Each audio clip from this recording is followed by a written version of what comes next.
में आग लिए फिरता हूँ। मैं निज रोदन में राग लिए फिरता हूँ। शीतल वाणी में आग लिए फिरता हूँ। हो जिस पर भूपों के प्रसाद निछावर, मैं वह खंडहर का भाग लिए फिरता हूँ। अब हरबंस राय बच्चन जी इस पद में कहना चाहते हैं कि मेरे हृदय के जो टूटे फूटे भाग हैं वही मेरे लिए बड़े बड़े राजमहलों से भी श्रेष्ठ हैं। और पहली लाइन में कहते हैं कि ये मेरा जो अपने आप का परिचय है और ये मेरी भावनाएं हैं, जिसके कारण मैं कभी दुख के कारण कुछ काव्य पंक्तियां लिख देता हूँ। तो ये मेरा रोदन है और इसी में जो राग आता है इसी से कविताएं बन जाती हैं। और ये कविताएं किसी के भी हृदय को छू करके, शीतल वाणी में ही होती हैं ये कविताएं, लेकिन किसी के भी हृदय को छू करके ये उन्हें बेचैन कर देती हैं। तो आइए देखते हैं। मैं स्वयं में, रोदन में, रोने में राग लिए फिरता हूँ। मेरे रोने में भी एक राग है। मैंने अभी आपको बताया कि पंत जी ने लिखा है कि वियोगी होगा पहला कवि, आह से उपजा होगा गान, उमड़ करके आंखों से चुपचाप बही होगी कविता अनजान। ये वाल्मीकि जी के लिए कहा गया था जब वाल्मीकि जी ने पहले श्लोक को लिखा था। तो उनके लिए ये पंक्तियां हैं कि ये जो मेरे हृदय की जो रोने वाली भावनाएं हैं, जो मुझे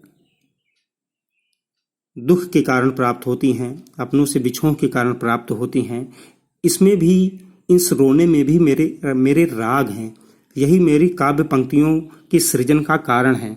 और ये काव्य पंक्तियां मेरी शीतल वाणी में होने के कारण भी ये जिनके हृदय को छूती हैं वो उन्हें आग की तरह बेचैन कर देती हैं, उनके अंदर आग की जैसी चेतना ला देती हैं। तो ये मेरी काव्य पंक्तियां जो हैं ये मेरे हृदय के कोमल भाव हैं जो रुदन के कारण उत्पन्न हुए हैं, और ये मेरी शीतल वाणी में है, लेकिन फिर भी मैं इसमें एक चेतना का राग लेकर के चलता हूँ, चेतना की आग लेकर के चलता हूँ। और इन्हीं काव्य पंक्तियों पर मैं बड़े से बड़े भूपों के प्रासाद माने महलों का न्यौछावर करता हूँ। मैं इन काव्य पंक्तियों के लिए किसी भी भौतिक सुख संपन्नता की आस नहीं करता हूँ कि इस पर मुझे कुछ भौतिक चीज़ें, भौतिक धन संपत्ति मिले। मैं ऐसी काव्य पंक्तियों पर इन सारी संपन्नताओं को न्यौछावर करता हूँ, क्योंकि यही भावों का जो ये खंडहर है, यही मेरे हृदय के जो टूटे फूटे भाव हैं, ये मेरे लिए बड़े महत्वपूर्ण हैं और इसी को लेकर के मैं आगे बढ़ता रहता हूँ। मैं रोया इसको तुम कहते हो गाना, मैं फूट पड़ा तुम कहते हो छंद बनाना, क्यों कभी कहकर संसार मुझे अपनाए, मैं दुनिया का हूँ एक नया दीवाना। हरबंस राय बच्चन जी कहते हैं कि मैं रोया, मैं अपनी भावनाओं के कारण, अपने दुखों के कारण रोया, और यही रुदन, यही भावनाएं काव्य पंक्तियों के रूप में संसार के समक्ष आई, और आप लोगों ने इसको कह दिया कि ये कविता है, यह गीत है, ये गाना है, और मैं फूट पड़ा। मैं अपनी भावनाओं में अपने हृदय के दुखों को मैंने फूट फूट करके लिखा, और तुम कहते हो छंद बनाना, और आप लोगों ने इसे कविता के छंदबंद समझ लिए, जबकि ये मेरे हृदय के टूटे फूटे भाव हैं, ये मेरे रुदन हैं, ये मेरी करुणा है जिसको मैंने इन काव्य पंक्तियों में गाया है। और क्यों कभी कहकर संसार मुझे अपनाए। हाय, मैं तो कोई कवि नहीं हूँ, मैं तो अपने हृदय की भावनाओं को, कोमल भावनाओं को जो मुझे आहत करती हैं, दुख देती हैं, मैं उन्हें काव्य पंक्तियों में जोड़ता रहता हूँ। और यह संसार मुझे कवि कह करके बुलाने लगता है। तो क्यों बुलाए कवि कह करके, ये तो मेरे हृदय के भाव हैं, तो क्या मुझे कवि कह करके यहाँ बुलाना सही है? मैं अपने आप को श्रेष्ठ, मैं उतना बढ़िया कवि नहीं कहता हूँ, क्योंकि ये मेरे हृदय के भाव हैं, बनावटी नहीं हैं। इसीलिए मैं अपने आप को बनावटी कवि के रूप में महसूस नहीं करता हूँ। मैं दुनिया का हूँ एक नया दीवाना, और मैं इस संसार का एक नया दीवाना हूँ। मैं इस संसार की अच्छी चीज़ों को, मैं इस संसार में प्रेरणादायक चीज़ों को लेकर के चलता हूँ। मैं संसार का प्रेमी हूँ, क्योंकि इस संसार में मैं जी रहा हूँ। तो क्योंकि संसार में अच्छी और बुरी दोनों चीज़ें होती हैं। तो आइए देखते हैं लिखने वाली व्याख्या।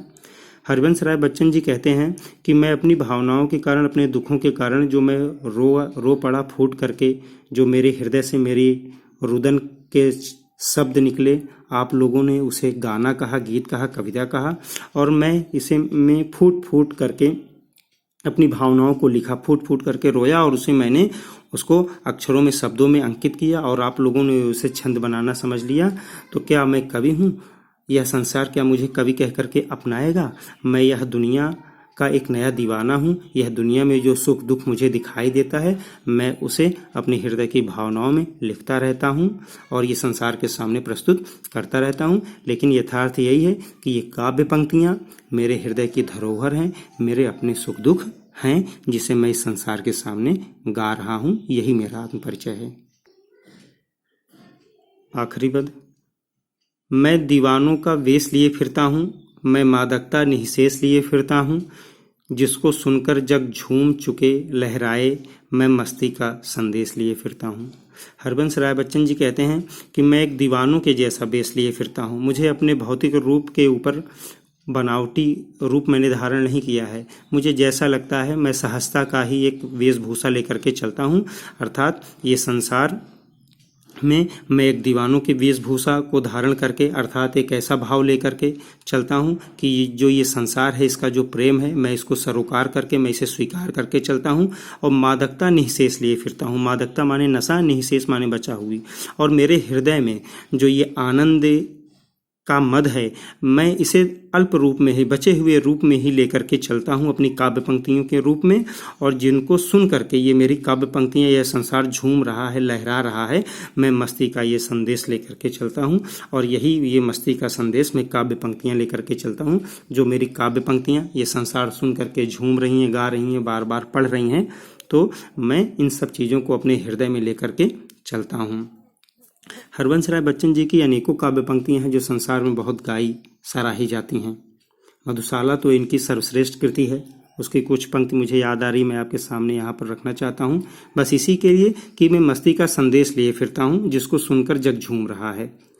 मंदिर मस्जिद बैर कराती, प्रेम कराती मधुशाला। तो ऐसी अमर काव्य पंक्तियाँ लिखने वाले हरबंस राय बच्चन जी के आज आत्म परिचय की व्याख्या मैंने आपके सामने प्रस्तुत की है। अब अगली व्याख्या दिन जल्दी जल्दी ढलता है को मैं अगले वीडियो में आपके सामने प्रस्तुत करूंगा। इसके बाद में प्रश्न उत्तर भी आपको दूंगा। तो आशा करता हूं कि ये मेरी की गई व्याख्या आपको अच्छी लगेगी, समझ में आएगी। अगर ये व्याख्या आपको अच्छी लगे, समझ में आए, तो आप इसे शेयर करें और सब्सक्राइब करें। धन्यवाद।